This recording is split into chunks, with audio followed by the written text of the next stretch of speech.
Selam arkadaşlar, kanalımıza hoş geldiniz. Bugün sizlere Türkiye'nin en tanınmış genç oyuncularından biri olan Hande Erçel'in hayat hikayesinden bahsedeceğim. Hande Erçel 24 Kasım 1993 tarihinde Türkiye'nin Balıkesir iline bağlı Bandırma şehrinde dünyaya geldi. Küçük yaşlarından itibaren sanatla ilgileniyordu ve yaratıcı alanlara karşı büyük bir merakı vardı. Daha sonra İstanbul'da Mimar Sinan Güzel Sanatlar Üniversitesi'nde eğitim aldı. Ama onun hayatında ilk adım oyunculuk değildi.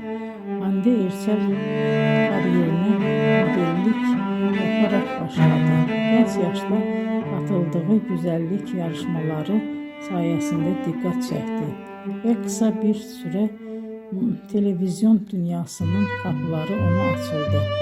2015 yılında yayınlanan Güneşin Kızları dizisinde Selin karakterinin canlandırmasıyla geniş kitleler onu tanımaya başladı. Bu rol onun kariyerinde önemli bir dönüm noktası oldu. Ardından birçok başarılı projede yer aldı. Bugün Hande Erçel sadece Türkiye'de değil,